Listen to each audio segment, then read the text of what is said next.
Baik, bismillahirrahmanirrahim. Assalamualaikum warahmatullahi wabarakatuh.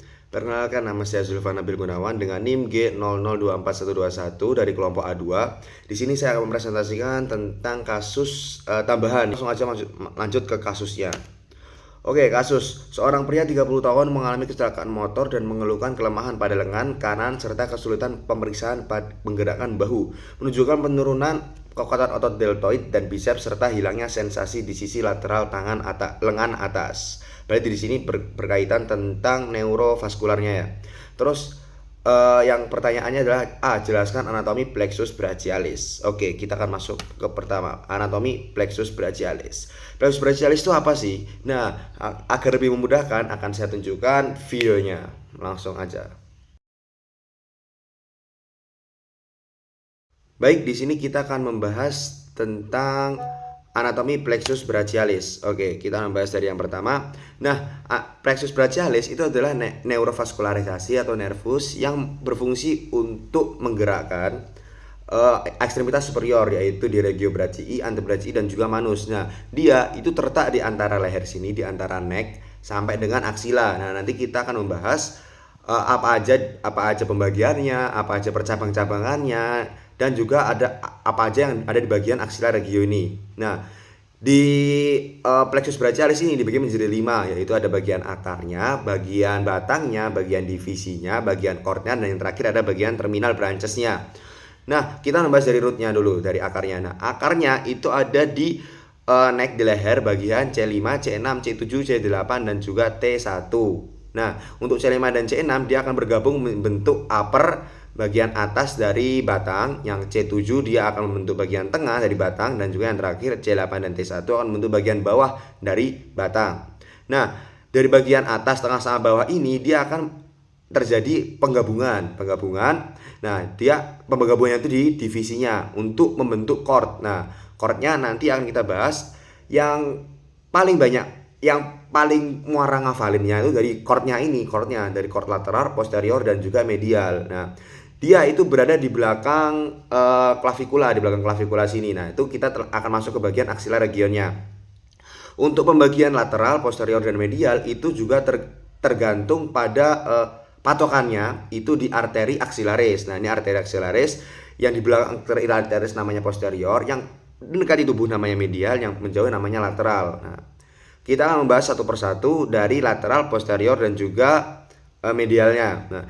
Nah, di habis bagian chords ini dia akan menggabung di bagian terminal branches. Nah, di terminal branches ini masing-masing akan dibagi menjadi 2, kecuali bagian lateral dan juga medial dia akan bergabung. Nah, ini berada di belakang otot namanya pectoralis minor. Nah, untuk pembagiannya harusnya 6 tuh, karena bagian lateral sama mediannya digabung, dia akan menjadi 5 aja. 5. Yang pertama ada musculocutaneus, terus habis itu bawahnya nanti ada nervus radialis, yang nervus axillaris, maaf, yang bawahnya lagi baru nervus radialis. Terus habis itu yang pergabungan antara lateral dan medial itu namanya nervus medianus. Jadi banyak ya nervus medianus bagian fleksi. Dan yang terakhir ada nervus ulnaris. Nah, itu bisa dilihat C5, C6, C7 untuk musculocutaneus, aksila C5, C6, radial C5, C6, C7, C8, T1, nervus medianus C5, C6, C7, C8, T1, yang terakhir nervus ulnaris itu C8 dan juga T1. Apakah sudah selesai? Oh, tentu belum. Nah, untuk pelanjutan kita membahas di percabang-cabangannya ada apa aja. Nah, yang bercabang di C5 ada namanya nervus scapular dorsal. Nah, lalu yang di bercabang selanjutnya ada nervus thoracic longus.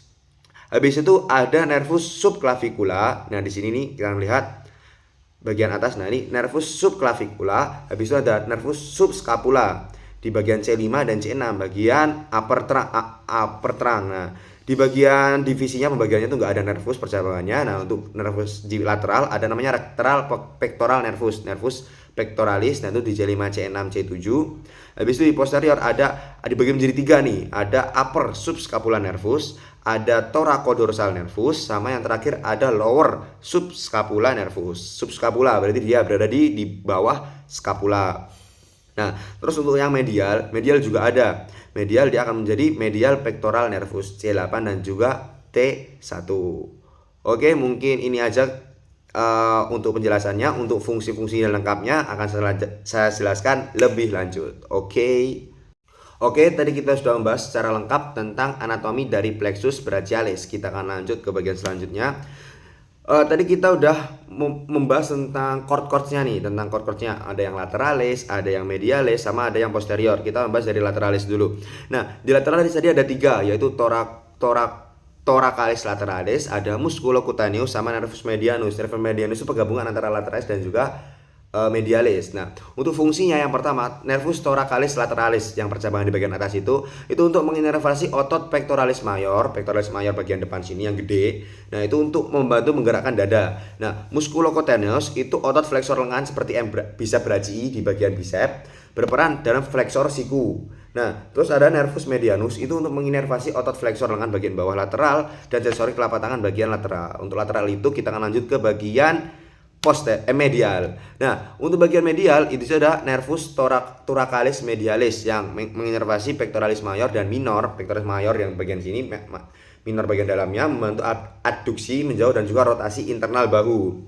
Nah, untuk nervus ulnaris, ulnaris berarti bagian yang paling bawah, itu untuk menginervasi sebagian besar otot di tangan sisi ulnar dan membantu pergerakan halus dari jari. Terus ada nervus medianus, itu untuk menginervasi otot fleksor lengan bawah bagian medial serta sensorik telapak tangan bagian medial. Terus ada nervus cutaneus brachii medialis, itu memberikan sensorik pada kulit bagian dalam lengan atas. Dan yang terakhir di bagian medial itu ada nervus cutaneus antebrachii medialis, itu memberikan sensorik pada kulit bagian dalam lengan bawah. Lanjut, bagian posterior itu ada nervus axillaris, menginervasi otot deltoid sini, deltoid dan juga teres minor. Teres minor penting untuk abduksi bahu. Teres minor bagian sini, bagian belakang ya. Teres minor. Nah, terus ada nervus radialis. Nervus radialis untuk menginervasi otot-otot ekstensor lengan atas dan bawah dan penting untuk ekstensi siku dan pergelangan tangan dan jari-jari. Oke, radialis berarti menjauh, ekstensi ya.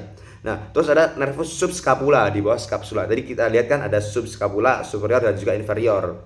Nah, itu untuk menginervasi otot subscapula, rotasi internal bahu dan juga teres mayor. Dan terakhir ada nervus thoracodorsal. Thoracodorsal untuk menginervasi otot latimus dorsi, otot terbesar di bagian punggung ya.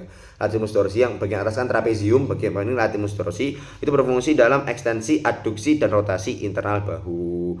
Oke, mungkin itu dari saya yang bisa saya sampaikan. Kurang lebihnya saya mohon maaf. Terima kasih kepada Kakak Aslep yang telah membantu saya dalam memahami tentang anatomi ini. Bila ada kesalahan atau kekurangan itu murni dari saya mohon maaf sebesar-besarnya. Syukron, terima kasih banyak. Wassalamualaikum warahmatullahi wabarakatuh.